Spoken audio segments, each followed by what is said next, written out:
반갑습니다. 별로 안 반가우신가 보네요. 반갑습니다. 네, 좋습니다.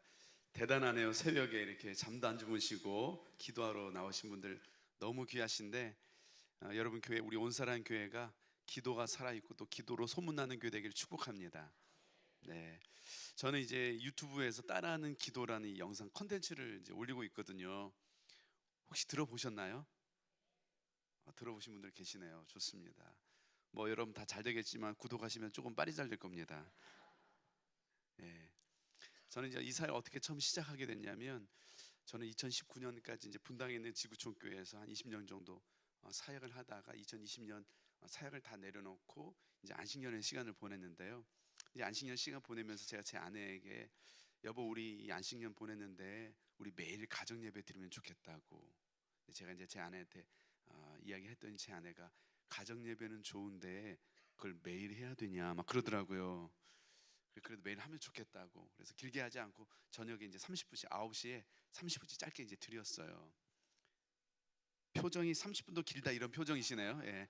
짧게 이제 30분씩 9시에 드렸는데, 하나님께서 이 가정 예배 은혜를 정말 엄청 부어 주셨어요. 그래서 가정 예배를 드리는데 점점 시간이 길어지는 거예요. 어떤 날은 이제 새벽 2시에 끝난 적도 있어요. 억지로 시켜서 한 게 아니고 진짜 하나님 은혜를 주셔가지고, 뭐 진짜 말씀을 나누는 저도 울고 말씀을 듣는 제 아내도 울고, 또 주신 말씀 가지고 같이 기도하면서 울고, 또 제가 제 아내 축복해주고 아내가 저를 축복해주고, 또 하나님 주셨던 은혜들 서로 나누고 하다 보면 막 시간이 이제 너무 금방금방 가는 거예요. 하루는 이제 12시가 넘어가지고 이제 가정 예배를 그날도 마쳤는데, 제 아내가 저를 보더니, 여보 나 내일까지 못 기다리겠다고, 어차피 12시 났으니까 우리 바로 예배 드리자고. 그래서 제가 그건 아닌 것 같다고 막 이제 말리고 이제 그랬었거든요. 근데 이제 하루는 이 가정 예배 때 어떤 말씀이었냐면, 우리의 삶이 다른 누군가에게 도움이 되는 삶을 살아라 이런 말씀이었어요. 도움을 주는 삶을 살라고. 그래서 뭘 도울 수 있을까 생각하는데 뭐 할 수 있는 게 없더라고요. 제가 교회도 사임했고 또 코로나 기간이기도 하고 할 수 있는 게 없는데, 뭘 도울까 생각하는데 그날 아침에 있었던 일이 이제 생각이 났어요. 우리 핸드폰에 보면 그 카톡에 아침마다 이제 누구 생일이라고 이렇게 알려주잖아요.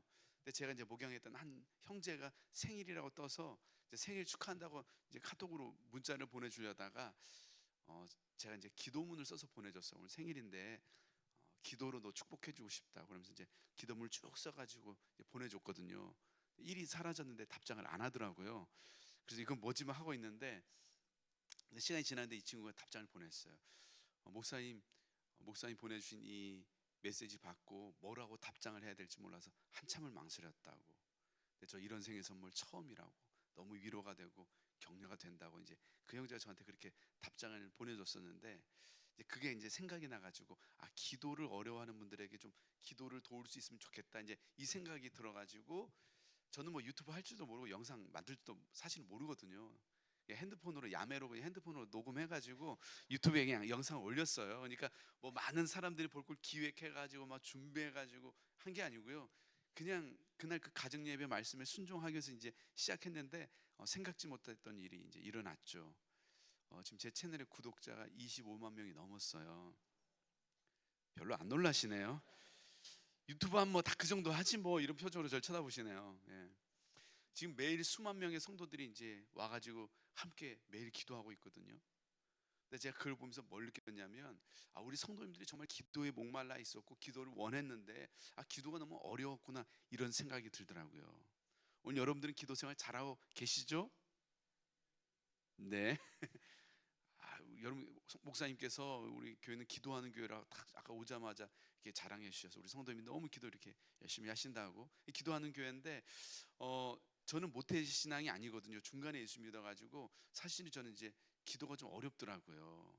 교회 왔는데 기도가 어려웠어요. 또 저 처음 다녔던 교회는 예배 끝나고 나면 1시간씩 기도하는 그런 기도였는데, 목사님이 기도 제목을 던져줘요. 그러면 요즘에는 뭐 이렇게 설명을 하는데 저희 때는 설명을 안 했어요. 그냥 자 오늘 나라와 민족을 위해서 기도합시다 그러면 1시간 동안 나라와 민족을 기도해야 되는데요, 나라와 민족과 관련된 단어를 다 조합해도 제가 5분 이상 할 말이 없어요.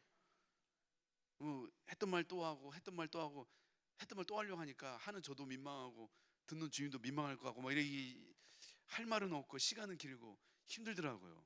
그래서 제가 그다음부터 어떻게 했냐면 저희 교회 보니까요 기도를 뜨겁게 하신 집사님이 계시더라고요. 그래서 제가 뒤에서 그분 뒤에 앉았어요. 그리고 이제 그분이 기도하면 전 뒤에서 이렇게 기도했어요. 주님, 제가 하고 싶은 기도가 이 기도였어요. 주님, 이 기도 저도 응답해 주세요. 주님, 이 기도 저도 아멘이에요 하면서 그 집사님 기도 뒤에서 들으면서 아멘 아멘 하면서 이제 기도했거든요. 근데 신기하더라고요. 혼자 기도하려고 앉았는데 그 집사님이 하셨던 기도가 생각이 나요. 제 입에서 그분이 하셨던 기도를 저도 똑같이 따라 하고 있더라고요. 기도는요 어렵지 않아요. 쉽습니다. 누구나 할 수 있어요.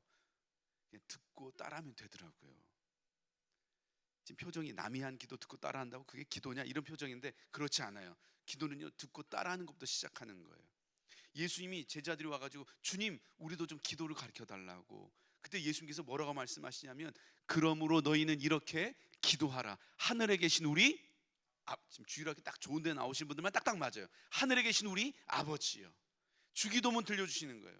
예수님도요 제자들이 와가지고 기도 가르쳐 달라고 했더니 주기도문 들려주시면서 이거 듣고 따라하라는 거예요. 따라하는 기도의 원조가 전 저인 줄 알았는데 이미 예수님 시작하셨더라고요. 이런 기독교의 가장 공신력 있는 기도 훈련 방법이 뭐냐? 듣고 따라하는 거예요. 따라한다고 그 기도가 진짜 하나님 들으시냐고 그럴 수 있지 모르는데요. 제 채널에 와보시면 기도를 듣고 따라하면서 응답 받으신 분들의 간증 댓글이 진짜 엄청나게 많아요. 뭐 그거 다 나눌 수는 없지만 하나님 우리의 기도를 들으십니다. 남이 내가 무슨 기도해야 될지 어떻게 기도해야 될지 몰라서 남이 하는 기도를 듣고 따라서 하는 그 기도조차도 하나님이 들으시고 응답하신다는 거예요. 그래서 이렇게 새벽 예배 나오는 게 너무 중요해요. 무슨 기도해야 될지 모르지만 와서 목사님이 하시는 기도, 옆에 권사님, 집사님, 장로님이 하는 그 기도 듣다 보면 어느 순간 그 기도가 내 기도가 돼요. 어느 교회나 와서 대표 기도 하시는 분들 보면요 그 기도 다 담임 목사님 설교에서 또 기도 시간에 들었던 기도 용어 다 비슷해요. 교회마다 그 교회 기도 쓰는 용어가 다 비슷하거든요. 다 들었던 거예요. 듣고 따라하는 거예요. 여러분들이 듣고 따라서라도 기도를 시작할 수 있기를 우리 주님의 이름으로 축복합니다. 아멘. 그리고 이런 새벽 예배 나와서 기도하는 게 너무 중요한 거예요. 기도 안 돼도요 무슨 말 해야 될지 몰라도요 그냥 바로 가지 마시고 앉아서 옆에서 하는 집사님 기도라도 듣고 가세요. 그게 여러분의 기도로 다 변화되는 거예요. 아멘이죠. 오늘은 우리가 왜 기도해야 되는지 두 가지만 나눌게요. 주님께서 그럼 왜 이렇게 우리에게 기도를 하라고 말씀하시나? 왜 이렇게 기도를 중요하게 여기시나? 첫 번째는요, 기도는 하나님의 자녀만이 누릴 수 있는 놀라운 특권이기 때문에 그렇습니다. 기도는 하나님의 자녀만이 누릴 수 있는 놀라운 특권입니다. 지금 우리 시대는 매우 자기중심적인 시대가 되었습니다. 내가 중요하고요, 철저하게 나를 중심으로 세상이 돌아가고 있어요. 그래서 핸드폰도 무슨 폰이에요? 아이폰. 내가 중요하다는 거죠. 너무 억지 같나요? 하여튼 여러분 세상이 나를 중심으로 돌아가고 있어요. 동의하시죠? 동의하시나요? 좋은 말로 할 때 대답을 해줬으면 좋겠네요. 동의하시죠? 예. 근데 그 말은 틀렸더라고요. 여러분 세상은요 나를 중심으로 돌아가지 않습니다. 보니까 세상은 자녀들을 중심으로 돌아가더라고요. 저희 집의 주인이 제가 아니고 제 아들이더라고요. 저는 이제 목회자다 보니까 책이 엄청 많거든요. 이제 막 집에 몇천 권이 있는데 막 제 아내가 이사할 때마다 여보 책이 너무 많다고 제발 책 좀 버리라고 이제 다 본 책은 좀 버리라고 엄청 뭐라고 하거든요. 그래도 제가 그 모든 환난과 핍박을 막 견뎌내면서 여보 안 된다고 책은 버릴 수 없다고 차라리 날 갖다 버리라고 책은 안 된다고 막 그러면서 이제 제가 제 책을 소중히 지키고 있거든요. 근데 어느 날 정신 차려 보니까요 제가 그렇게 소중히 여던 제 책을 제가 제 손으로 직접 버리고 있더라고요. 제 아들이 가지고 놀 책과 장난감을 놓을 자리를 마련하기 위해서 책장에 있는 제 책을 제가 제 손으로 버리고 있는 거예요. 이제 제 아내는 이제 브랜드가 있는 옷을 잘 사 입지 않아요. 주로 브랜드 없는 옷, 이렇게 서 있는 옷보다 누워 있는 옷 있죠. 이제 주로 그냥 그런 거 사 입고.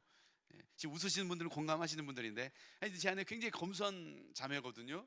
근데 그런 제 아내가요, 제 아들을 위해서는 돈을 거침없이 써요. 막 써요.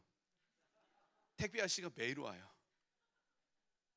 여러분 저희 집에 제 아들의 책과 장난감이 가득하고 제 아내가 막 제 아들을 위해서 막 돈을 막 그렇게 거침없이 막 쓰는 걸 보면서 제가 불편해하고 싫어하고 막 짜증내고 그럴까요? 그렇다는 표정이네요. 그렇지 않죠. 할 수만 있다면 더 좋은 거 해주고 싶어요. 여러분 저도요 저를 중심으로 세상을 살고 싶은 이기적이고 욕심 많은 사람이거든요. 근데 저 같은 이기적인 사람도요 제 아들 앞에서는 그 이기적인 생각이 작동이 되지 않아요. 그 이기적인 마음이 멈춰버립니다. 언제나 제 아들 앞에서는요 저보다 제 아들이 우선입니다. 여러분 세상은 나를 중심으로 돌아가지 않습니다. 세상은 자녀를 중심으로 돌아가고 있더라고요. 근데 하나님께서는요, 오늘 저와 여러분을 구원하시기 위해서 자신의 능력을 사용하지 않으십니다. 자신의 지혜를 사용하지도 않으셨습니다. 천사들을 보내지도 않으셨어요. 오늘 하나님은요, 저와 여러분을 구원하시는데요, 자신의 외아들을 내어주셨습니다. 제가 아들 낳고 보니까 이게 말이 안 되더라고요. 이게 어떻게 가능해요? 여러분, 제 목숨을 내어주는 것도 쉽지 않지만 제 아들의 목숨을 내어주는 것은 불가능한 이야기입니다. 말이 안 되는 얘기죠. 근데 하나님께서는요, 오늘 저와 여러분을 위해서 자신의 외아들을 내어주시기로 결정하셨다는 거예요. 여러분, 기독교가 뭐예요? 하나님의 아들이신 예수 그리스도를 내 인생의 구원자와 주님으로 영접함으로 말미암아 죄인 되었던 우리가 이제 하나님의 자녀가 되었다는 거잖아요. 이 말을 바꿔 말하면요, 하나님의 중심에 저와 여러분이 있다는 거예요. 우리가 하나님의 중심에 있다는 거예요. 하나님께서 이 큰 우주를 우리를 중심으로 움직이고 계시다는 거예요. 저와 가장 가까운 사이는 법적으로는 이제 저와 제 아내죠. 부부 사이가 제일 가깝잖아요. 실제로도 그럴까요? 지금 웃으시는 분들은 다 뭔가 있죠. 실제로는 보니까 저와 제 아내가 아니고 저와 제 아들이 제일 가깝더라고요. 이제 제 아들은 이제 어릴 때부터 잠버릇이 뭐였냐면 제 얼굴에 다리를 올려놓고 잤어요. 아기 때 이제 다리를 비비면서 잠이 들어요. 또 떼면은 또 깨니까 어쩔 수 없이 이제 얼굴을 대줬거든요. 재우려고. 근데 얘가 이제 나이가 좀 들었는데도 계속 잘 때 제 얼굴에 다리를 올려놓고 자는 거예요. 그래서 제가 아침에 불렀어요. 이제 제 아들 이름이 이제 산이거든요. 그래서 산이야, 너 이리 와보라고. 너 저녁에 잘 때 반드시 자야지. 네가 아빠 얼굴에 다리를 올려놓고 자니까 내가 잠을 못 자겠다. 앞으로 좀 반드시 좀 자라고. 제가 이제 그렇게 말씀을 드렸어요. 그러면 이제 제 아들이 내 아빠 앞으로는 제가 반드시 잘게요. 좀 그럴 줄 알았는데요. 절 쳐다보더니 씩 한번 웃고 그냥 가버리더라고요. 그리고 그날 저녁이 됐는데요. 제가 아침에 무슨 말을 했는지 전혀 기억을 하지 않더라고요. 눕자마자 제 얼굴에 다시 다리를 딱 올리더라고요. 얘는 음식을 먹다가 맛이 없잖아요. 그럼 뱉어가지고 제 입에도 아빠 먹어 하면서. 여러분, 제가 제 아내랑 아무리 가까워도요, 제가 자면서 감히 막 제 아내 얼굴에 막 다리 올려놓고 자진 않거든요. 그러다 재앙 임하죠. 제 아내가 아무리 저를 사랑한다고 해서요, 음식을 먹다가 맛없다고 뱉어가지고 당신 먹으라고 하지는 않습니다. 근데 제 아들은 저에게 그렇게 하더라고요. 저와 가장 가까운 사이가 누군지 보니까요, 저와 제 아들의 관계예요. 근데 오늘 하나님 우리에게 기도에 대해서 말씀하시는데요, 아빠와 아들의 관계, 부모와 자녀의 관계로 오늘 우리에게 기도에 대해서 말씀하십니다. 오늘 본문 말씀 같이 한번 읽어보겠습니다. 마태복음 7장 9절에서 11절 말씀, 우리 한 목소리로 같이 한번 크게 한번 읽어보겠습니다. 시작. 너희 중에 누가 아들이 떡을 달라 하는데 돌을 주며 생선을 달라 하는데 뱀을 줄 사람이 있겠느냐? 너희가 악한 자라도 좋은 것으로 자식에게 줄 줄 알거든 하물며 하늘에 계신 너희 아버지께서 구하는 자에게 좋은 것으로 주시지 않겠느냐? 좋은 것으로 주시지 않겠느냐? 오늘 자녀인 우리가 떡이 먹고 싶다고 하면요, 하나님이 떡집이라도 사 주시겠다는 거예요. 생선이 먹고 싶다고 하면 생선 가게를 차려서라도 우리의 기도에 언제나 가장 좋은 것으로 응답하시는 아빠, 아버지라는 거예요. 로마서 8장 32절에 이런 말씀이 있어요. 자기 아들을 아끼지 아니하시고 우리 모든 사람을 내어주시니까 어찌 그 아들과 함께 모든 것을 우리에게 주시지 않겠느냐? 아들조차도 아낌없이 내어주시니까 하나님께서요, 오늘 기도하는 저와 여러분에게 주지 못할 게 뭐가 있냐는 거예요. 기도만 하면 다 주시겠다는 거예요. 그럼 아들까지 아낌없이 내어주시니까 하나님께서 오늘 저 여러분의 기도를 모른 채 하시겠어요? 외면하시겠어요? 그럴 리가 없다는 게, 반드시 가장 좋은 것으로 응답해 주시겠다는 거예요. 여러분, 이것이 자녀의 특권입니다. 제 아들은요, 저에게 뭔가를 요구할 때요, 미안해하진 않습니다. 죄송해하지 않아요. 눈치 보지 않아요. 항상 저에게 당당하게 요구해요. 마치 맡겨놓은 거 도로 찾는 애 같아요. 언제 얘가 나한테 맡겨놨나 이 생각이 들 정도로 너무 당당해요. 아빠, 장난감 사주세요. 너무 당당해요.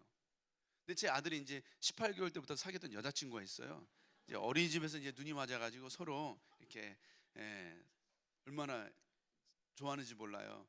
근데 이제 막 우리 서로 계속 이사를 다니니까 이제 저는 이제 광교 쪽에 살고 거기는 또 그 경기도 광주로 이사를 갔어요. 이제 멀리 1시간 넘게 걸리거든요. 그래도 저희 집에 초대도 하고 저희도 그 집 놀러 가고 막 가족끼리 또 여행도 가고 에버랜드 또 놀러 가기로 약속 잡아놨어요. 이제 제 아들의 연애를 위해서 저희가 애를 쓰는 거죠. 롱디 쉽지 않아요 이거. 롱디가 쉽지 않더라고요. 하여튼 뭐 이렇게 하고 있는데, 근데 제 아들 여자친구가요 진짜 예뻐요. 엄청 예뻐요. 뭐 어차피 얘는 못 볼 거니까 하여튼 엄청 예쁘거든요.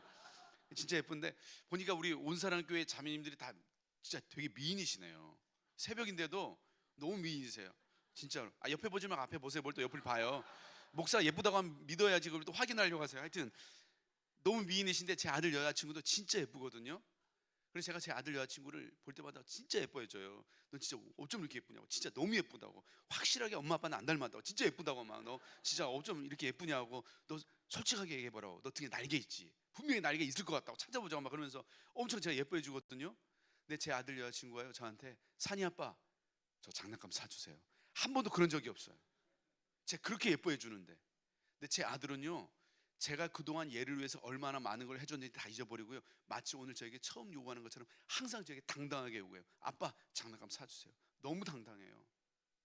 제가 태어나서 얘한테 제일 많이 들은 말이 뭔지 아세요? 아빠 이리 와봐. 이거 제일 많이 들었어요. 아빠 이리 와봐. 아빠 이리 와봐. 이 제일 많이 들었어요. 화장실 있으면 저를 불러요. 아빠 똥 그래요. 다 쌌다고 와서 닦아달라는 소리예요.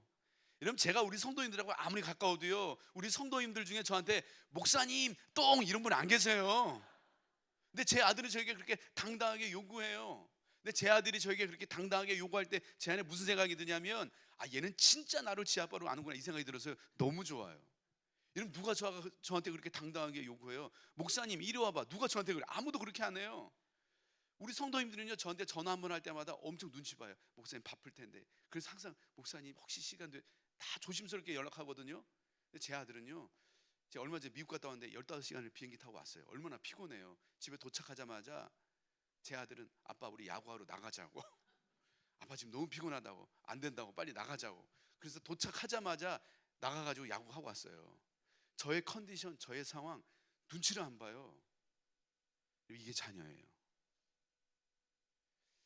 여러분 예수님을 여러분의 인생의 구원자와 주님으로 영접하셨죠. 여러분 하나님이 진짜 여러분의 아빠라는 거 믿으세요? 근데 왜 기도할 때 옆집 아저씨들한테 그렇게 기도하세요? 왜 눈치 봐요? 왜 생각을 해요? 제 아들은요 완전 트리플 I형 MBTI 요즘에 유행하는데 완전 극단적인 내향적인 아이예요. 놀이터 가가지고 한 번도 안녕 난 산이야 우리 같이 놀자 먼저 말을 못해요. 쑥스러워가지고 부끄러워가지고 누가 먼저 와서 같이 놀아달라고 하기 전까지는 먼저 얘기 못해요. 집에 누구 놀러 와도요 쑥스러워가지고 누구 오면 일단 방에 들어가 숨어요. 그러다 한참 있다 이제 만문 열리면 그때 문 열고 나왔다가 헤어질 때쯤 되면 그때 이제 만문 열어가지고 항상 헤어질 때는 울면서 헤어지는 이제 그런 스타일이에요. 굉장히 내향적인 아이거든요. 근데 그런 내향적인 제 아이가요 제 앞에서는요 못하는 말이 없고 못하는 짓이 없고 자기 하고 싶은 말을 다 하고 살아요. 아빠 앞에서는요 자기 성격, 자기 기질, 성향 이런 게 전혀 중요하지 않더라고요. 가장 정직하고 가장 솔직한 모습으로 자기의 모습을 다 드러내요. 여러분 이게 자녀예요. 저 여러분들이 이 자녀의 특권을 누리며 살아가시기를 우리 주님의 이름으로 축복합니다. 아멘. 오늘 여러분이 어떤 인생을 살아왔든지 어떤 과거를 가지고 있든지 얼마나 많이 망가지고 무너지고 깨어지고 부서졌든지 이런 그것과 상관없이 오늘 우리 주님 앞에 나올 때 우리는 우리 주님의 사랑받는 자녀로 오늘 주님 앞에 나왔다는 걸 기억하시고 이 하나님의 자녀의 정체성을 가지고 마음껏 주님 앞에 나아가 이 자녀의 특권을 누리며 살아가시기를 우리 주님의 이름으로 축복합니다. 여러분 하나님 아무나 기도한다고 듣지 않으십니다. 당신의 자녀들의 기도 소리에 귀 기울이신 줄 믿으시기 바랍니다. 아멘. 우리 왜 기도해야 되느냐? 두 번째는요 우리는 하나님의 도움이 필요하기 때문입니다. 우리는 하나님의 도움이 필요하기 때문에 기도해야 되죠. 이제 제 고향이 어딜까냐고 물어보면 이제 주로 서울 사람 아니냐고 하더라고요. 서울 사람 같나요? 되게 은혜로운 교회인 줄 알았는데 이렇게 썩 그렇게 한번 제가 초등학생 집회 갔거든요. 그래서 고향 어딜 가냐고 물어봤더니 몽골 아니냐고 하더라고요. 제가 그날 그 초등학생하고 맞짱 한번 뜨려다 겨우 참았는데 제 고향은 몽골이 아니고 지리산이에요. 지금 표정이 몽골이나 지리산이나 이런 표정이시네요. 제가 살았던 마을은 교회도 없었고 교회 다니는 사람도 없었어요. 전 장씨인데 저희 마을은 다 장씨들만 사는 한 할아버지의 자손들이 모여서 다 친척들이 모여 그런 마을이었어요. 교회는 없었는데 마을에 커다란 제각이 있었어요. 마을 사람들이 다 함께 모여서 제사를 지내는. 목사님은 안 계셨지만 굿하신 할머니 계셨어요. 그래서 저는 어릴 때 아프면 항상 그 굿하신 할머니가 오셔서 기도해 주시고 막 그랬었어요. 정월 대보름이 되면 마을 사람이 다 마을 공터에 모여가지고 커다란 불집을 피워놓고 굿을 하면서 마을 잔치를 벌였던 이 철저한 이 유교와 샤머니즘 가득했던 이제 그런 마을이었는데, 이제 거기서 몰래 제가 처음으로 교회를 가게 됐어요. 고등학교 2학년 때 수련회를 갔는데 거기서 예수님 제대로 만났어요. 하나님이 저를 아무런 조건 없이 사랑하신다는 게 믿어지는데요, 이제 하나님이 너무 좋은 거예요. 예배드리는 게 너무 좋고 기도하는 게 너무 좋은 거예요. 그래서 하루는 이제 기도하는데 어떻게 하면 이 좋으신 하나님과 더 오랫동안 같이 있을 수 있을까 이 생각이 드는데, 저희는 교회를 왔는데 목사님 아예 교회 사시더라고요. 집이 교회였어요. 그래서 야, 목사님이 되면 하나님하고 더 오랫동안 같이 있을 수 있겠다 이 생각이 들어가지고, 야 그럼 나도 목사님 되자. 그래서 이제 가서 여쭤봤어요. 저도 목사님이 되고 싶은데 그거 어떻게 하면 되는 거냐고. 그랬더니 신학대학교를 가면 된대요. 저는 그날 처음 알았어요, 목사님이 대학교 가서 되는 건지. 전 이제 기독교 배경이 아니어가지고 이제 그런 걸 몰랐어요. 저희 동네 할머니는 그냥 산에 올라가서 며칠 기도하고 내려오셔가지고 이제 바로 그거 하셨거든요. 그래서 저도 뭐 기도원 같은 데 가가지고 며칠 기도하고 오면 목사님 시켜준 줄 알았는데 그게 아니래요. 대학교를 가야 된대요. 그래서 야 무슨 목사님 되는데 대학교까지 가라고 하나, 이제 막 이제 그 생각을 하면서 그래도 이제 목사님 되고 싶어가지고 열심히 이제 공부를 했어요. 근데 한 번은 이제 학교에서 전국 모의고사를 봤어요.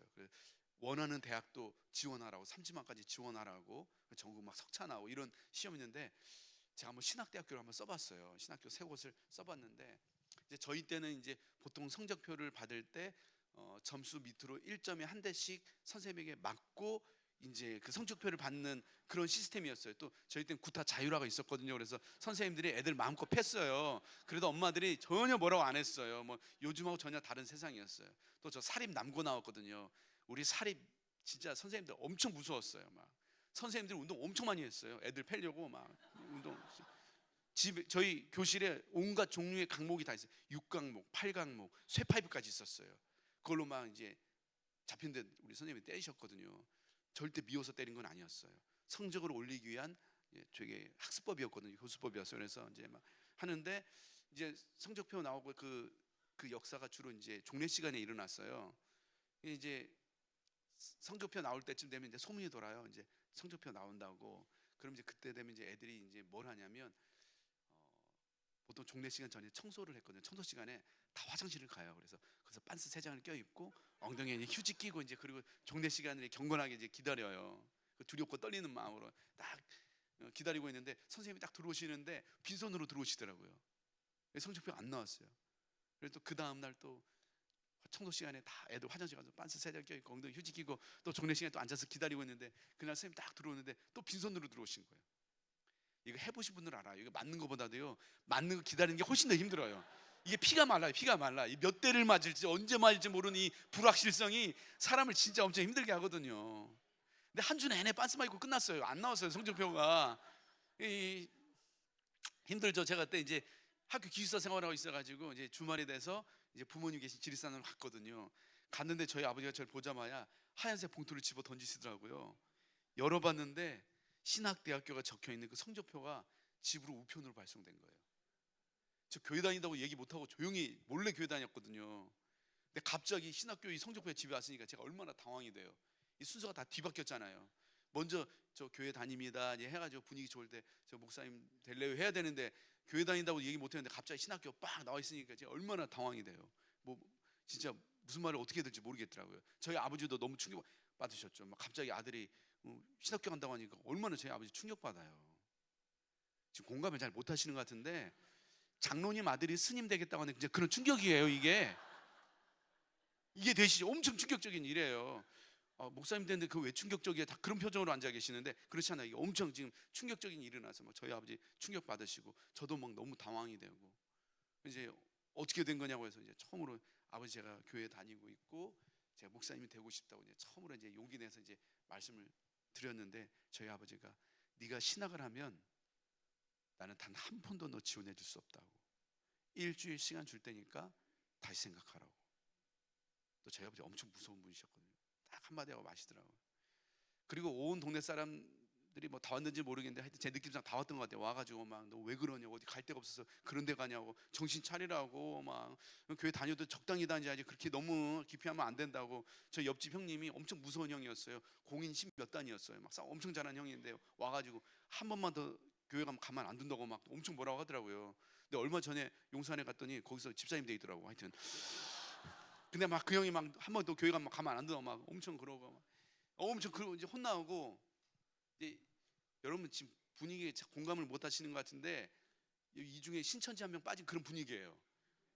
동네 사람들 완전 저 신천지 빠진 그런 분위기로 이제 저를 하니까 얼마나 힘들었어요. 그래서 이제 또 그 주말에 시달리고 다시 또 교회 간다고 몰래 나와가지고 이제 학교 간다고 가면서 교회 갔다가 이제 또 한 주 기숙사에서 보내고 그 다음 주에 이제 집에 가는데 얼마나 무서웠겠어요. 일주일 있다 보자고 했는데 갔는데 뭐 저도 되게 성령 충만했지만 저희 아버님도 주님으로 충만해 계시더라고요. 이미 주님으로 충만해 계셨어요. 한 잔 되셔가지고 이제 뭐 어떻게 할 거냐고. 그래서 아버지 저 그래도 목사님 되고 싶다고 진짜 용기 내서 얘기했는데 저희 아버지가 엄청 무서우세요. 카리스마 장난 아니고. 사실은 이제 저희 누님하고 형님은 저희 아버지가 너무 철없을 때 노셔가지고 막 개 키우듯이 막 키우셨어요. 그냥 낳기만 하고 그냥 막 키우셨는데 저는 약간 늦둥이였거든요. 그래서 저희 아버지가 저 되게 예뻐했거든요. 근데 그날 태어나서 처음으로 주먹으로 한 대 맞았어요. 그 자리에서 한 대 맞고 바로 기절했어요. 저희 아버지 권투하셨던 분이거든요. 그래서 한 대 맞고 바로 기절하고 정신 차려 보니까 온 집이 다 엉망이 살림살이 다 때려부시고 막 당장 나가라고. 너무 화가 나니까 당장 나가라고. 그때 또 제가 한창 은혜 받을 때라 순종을 잘했어요. 그래서 집에서 나왔어요. 아니, 더 있으면 죽겠다 이 생각이 들더라고요. 고등학교 2학년이 집에 쫓겨나서 뭐 할 수 있는 게 뭐가 있어요. 하나님 도와달라고 기도하는 거죠. 이제 학교 기숙사비를 못 내가지고 학교 기숙사에 쫓겨났어요. 당장 나가라고.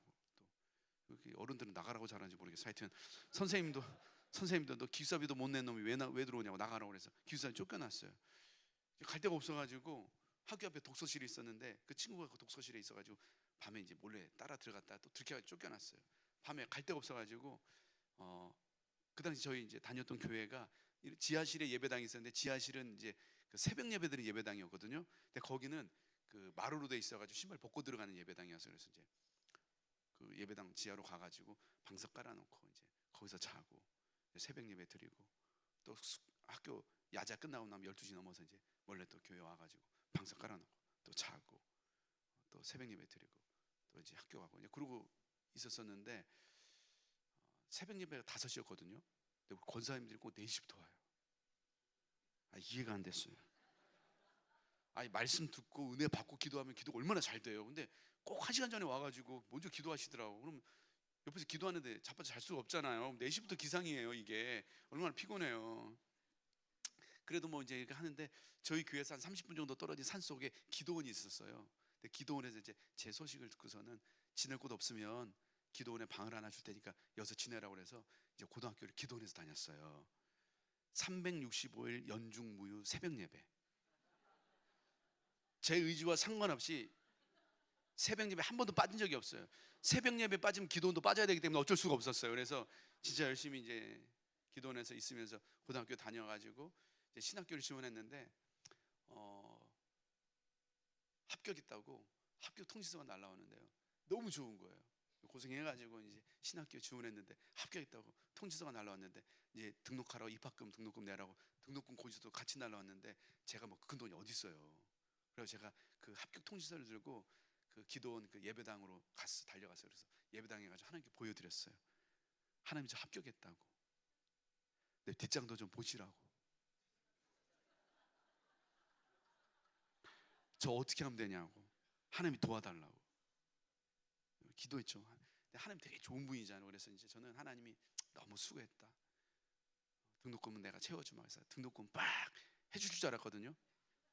근데 하나님 되게 좋은 분이긴 해요. 근데 솔직하게 얘기하면 저랑 성격은 잘 안 맞아요. 좋은 분이긴 한데 성격은 너무 안 맞더라고요. 전 되게 급한데 하나님 너무 여유 있어요. 등록을 해야 이게 돈을 내야 이게 진짜 합격이 되는 거잖아요. 돈 못 내면 합격이 자동 취소되거든요. 그러니까 저 이제 애써서 이제 합격해놨는데 등록을 못하면 어떡해요? 그러니까 막 저는 이제 애가 타는 거예요. 막 그래서 매일 기도했어요. 하나님 채워달라고. 천사를 보내주시든 까마귀를 보내주시든 하나님 뭐라도 보내주셔서 하나님 채워달라고 아무리 기도하는데 등록금이 안 생겨요. 또 제가 숙기가 없어가지고 뭐 도와주세요 이런 말도 못해요. 그냥 합격만 해놓고 이제 막 어디 얘기도 못하고 혼자 막 기도하는데 등록 마감일이 됐는데 그날까지 이제 등록금이 안 채워진 거예요. 아침에 이제 국민은행 가가지고 제 통장이 있었거든요. 아침에 통장에 손 얹고 막 기도 엄청 열심히 해요. 주여 채워줄 줄 믿습니다 하고 통장에 딱 넣다 뺐는데 등록금이 빡 채워지면 얼마나 좋아요. 안 들어와 있더라고요. 하루 종일 은행에서 등록금 그 통장에 손 얹고 기도하고 넣다 뺐다 기도하고 넣다 뺐다 하루 종일 그거 했거든요. 은행 직원이 저기서 뭐 하나 이 생각이 들었을 것 같아요. 근데 뭐 어떻게 해요 막. 근데 이제 4시가 넘어가니까 갑자기 눈물이 나더라고요. 그 전까지는 그래도 신학교를 못 갈 거라고 생각은 안 했거든요. 이제 4시, 그 당시 이제 4시 반에 문 닫았거든요. 4시 넘어가니까 아 내가 신학교를 못 갈 수도 있구나 이 생각이 드니까 이제 갑자기 이제 은행에서 혼자 이제 눈물이 나는 거예요. 도와달라고 얘기도 못 하고 한참 울고 있는데 저기 이제 집사님이 그 돈 모아가지고 오셔가지고 이제 은행 문 닫기 직전에 이제 일단 등록은 했어요. 그래가지고 이제 신학교 일단은 입학을 해놓고 신학교 다녔는데 부모님 도움 없이 이제 신학교 다녔으니까 뭐 재정적으로 어렵죠. 그래서 아르바이트 진짜 많이 했어요. 야간 경비하는 아르바이트하고. 여러분 야간 경비는 은퇴하고 하는 아르바이트가 아니에요. 대학생 때부터 하는 거예요. 그건 야간 경비도 하고 택배 분류하는 아르바이트도 하고. 요즘엔 기계가 지금 예전엔 다 사람이 그 분류했거든요. 택배 분류하는 그 아르바이트도 하고 옷가게에서 옷도 팔고 신발 가게에서 신발도 팔고 또 이제 노가다는 일당 세니까 방학 때는 이제 노가다 뛰면서 노가다 하다가 허리 디스크 터져가지고 병원에 실려가고 노가다에서 번 돈보다 병원비 더 많이 나오고 등록금 마련되면 학교 다니고 또 없으면 휴학하고 또 열심히 아르바이트 하고 뭐 등록금 마련해도 뭐 생활비까지 다 안 되잖아요. 그러니까 일단 학교 등록해놓고 기숙사에 전화해가지고 저 학교 등록했는데 기숙사 낼 돈이 없다고 뭐 그래도 좀 재워달라고 옆에 선배한테 좀 부탁해가지고 4명 쓰는 기숙사였는데 거기 5명 꼽사리 껴가지고 거기서 한 학기 보내고 또 학교 앞에 자취하는 친구 있어가지고 그 친구한테 한 학기만 재워달라고 해서 그 친구 자취방에서 또 한 학기 보내고 또 우리 전사님들은 결혼을 일찍 하세요. 예전에는 막 25, 26이면 군대 갔다 오고 나서 바로 결혼했거든요. 한 전사님이 결혼을 하신다고 하더라고요. 그래서 너무 축하드린다고 혹시 방을 얻냐고 반지하 2칸짜리 얻는데요. 너무 잘 됐다고 저 좀 재워달라고. 그래서 신혼집에서 셋이 같이 지냈어요. 너무 철이 없어가지고 그러면 안 되는 거였는데 뭐 그분들 사정도 딱했지만 제 사정이 더 딱해서 어쩔 수가 없었어요. 그래서 이제 신혼집에서 지내고 또 한 전사님한테 며칠만 좀 재워달라고 지내고 알아볼 테니까 며칠만 재워달라고 해서 그 전사님 집에 들어갔다가 거기서 몇 년 버티고 나오고 막 하면서 이제 막 이 집 저 집 돌아다니면서 이제 지냈어요. 옷 사 입을 돈이 뭐 없으니까 이제 뭐 선배들 옷 뭐 물려 입고 또 교회 집사님 권사님들이 우리 아들 옷인데 이가 아들이 안 입는다고 입을 거냐 그러면 주시라고 그래서 옷 입고 다니고 옷 수거하면서 꺼내가지고 뭐 입고 다니고 이제 그렇게 생활했어요. 이제 근데 이제 그런 건 솔직히 힘들어도 참만 했어요. 뭐 등록금 없으면 뭐 휴학하고 또 아르바이트 하고 또 돈 생기면 또 다시 등록하고 학교 다니면 되고 뭐 이 집에서 못 자면 또 저 집 가서 자면 되고 그런 건 뭐 힘들지 않았거든요. 근데 뭐가 제일 힘들었냐면 엄마 보고 싶은 게 제일 힘들더라고요. 엄마 보고 싶어 진짜 많이 울었어요. 기도할 때 뭐 솔직하게 얘기하면 예수님 때문에 절반 울었고 절반은 그냥 엄마 보고 싶어서 울었어요. 근데 옆에 친구들이 너 어떻게 기도할 때마다 그렇게 울면서 기도하냐고 넌 진짜 은혜를 많이 받는 것 같다고 막 옆에 애들이 그러더라고요. 거기다 내가 엄마 보고 싶다 어떻게 얘기해요. 그래서 그러냐고. 신학교 다닐 때 저 TV를 못 봤어요. TV를 안 봤어요.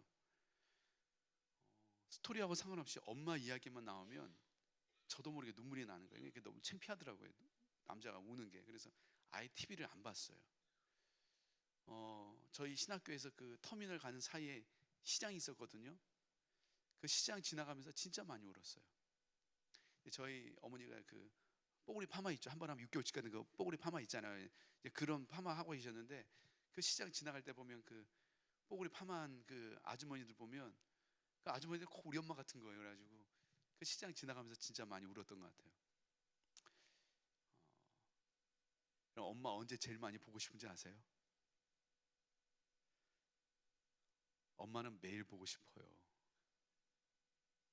신학교 3학년 가을 됐는데 엄마가 너무 보고 싶은 거예요. 그래서 강당에서 기도하다가 안 되겠다 그래서 이제 강당 앞에 그 공중전화 와가지고 이제 집으로 전화를 했는데 목소리로 들어보려고 전화 안 받으시더라고요. 그래서 안 되겠다, 기절 한번 더 하자, 이제 이렇게 마음 먹고 그 부모님 계신 지리산으로 갔거든요. 대문 앞에 섰는데요, 제 심장이 터질 것 같더라고요. 큰 소리도 못 내고, 혹시 아버지 계실까봐 큰 소리도 못 내고 조용하게 엄마 불렀거든요. 저희 엄마가 대답을 안 하시더라고요. 그래서 몇 번을 더 불렀는데 엄마 저예요, 저 왔다고. 몇 번을 부르는데 조용한 거예요. 알고 봤더니 이사 가고 안 계시더라고요. 너희 집 이사 갔다고, 인천으로. 그리고 또 주소지 받아가지고 지리산에서 인천으로 또 갔어요. 이제 아버지 제일 늦게 보고 싶었거든요. 근데 인생 우리 계획대로 되지 않아요. 갔는데 아버지하고 제일 먼저 눈이 딱 마주쳤어요. 이 기절할 준비를 하고 있는데 저희 아버지가 저하고 눈도 안 마주치고 그냥 들어가시더라고요. 그날 아버지는 못 뵙고 그날 몇 년 만에 이제 어머니 만나가지고 밤새 부둥켜고 울었던 것 같아요. 아무것도 모르는 고등학교 2학년짜리가 어떻게 끝까지 포기하지 않고 신학을 하고 목회자가 될 수 있었을까요? 돌아보니까요, 하나님께서 기도로 저를 붙들어 주셨더라고요. 전 뭐 숫기도 없고 뭐 무슨 막 이렇게 하지도 않는데 돌아보니까 하나님께 기도로 그런 저를 붙들어 오셨어요. 새벽마다 진짜 3시간씩 기도했어요. 시간 간 줄 모르고 기도하다가 1교시 수업 시간 지각한 적이 진짜 많았어요.